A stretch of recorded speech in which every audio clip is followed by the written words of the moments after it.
నమస్తే, welcome to యూఎచ్వి. తెలంగాణలో MLA కోట MLC ఎన్నికల నగరం మోగింది. తెలంగాణలో 5 స్థానాలకు ఎన్నికలు జరగనున్నాయి.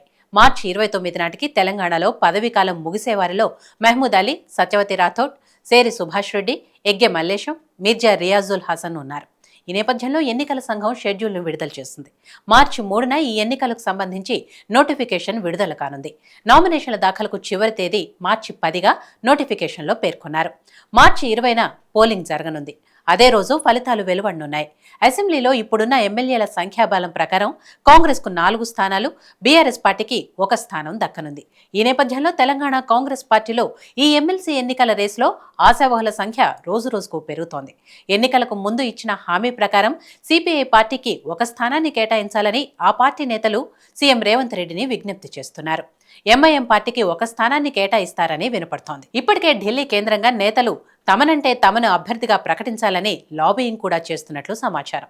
ఇప్పటికున్న సమాచారం ప్రకారం అద్దంకి దయాకర్, వేం నరేందర్ రెడ్డి, మాజీ మంత్రి షబ్బీర్ అలీ, మాజీ ఎమ్మెల్యే సంపత్ కుమార్, వి హనుమంతరావు, మాజీ ఎంపీ మధు యాష్కి గౌడ్, చరణ్ కౌశిక్ యాదవ్, మహిళా అధ్యక్షురాలు సునీతారావు, సామా రామ్మోహన్ రెడ్డితో పాటు మరికొందరు నేతలు రేసులో ఉన్నారు.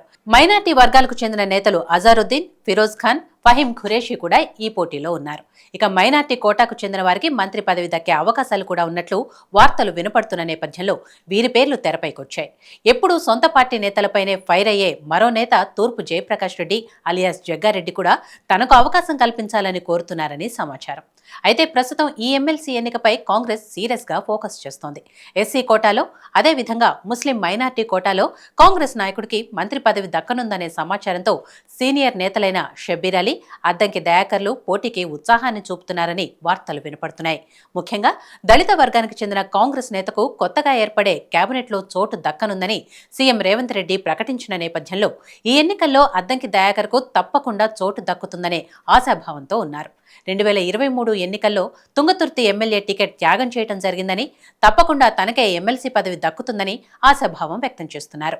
ఇక బీసీ సామాజిక వర్గం, అందులో ముదిరాజు సామాజిక వర్గానికి చెందిన నేతకు మంత్రిగా కేబినెట్లో చోటు కల్పిస్తామని ముఖ్యమంత్రి రేవంత్ ప్రకటించడంతో పటాన్చేరు నియోజకవర్గానికి చెందిన నీలం మధు ముదిరాజ్ రేసులో ఉన్నారని కాంగ్రెస్ సీనియర్ నేతలైన వి హనుమంతరావు, మాజీ ఎంపీ మధు యాష్కి గౌడ్లకు ఈ ఎమ్మెల్సీ ఎన్నికల్లో స్థానం దక్కుతుందని, వారిద్దరూ మండలిలో అడుగు పెడతారని, ఇందులో ఒకరికి మంత్రి పదవి దక్కనుందని కాంగ్రెస్ వర్గాల్లో వార్తలు చక్కర్లు కొడుతున్నాయి.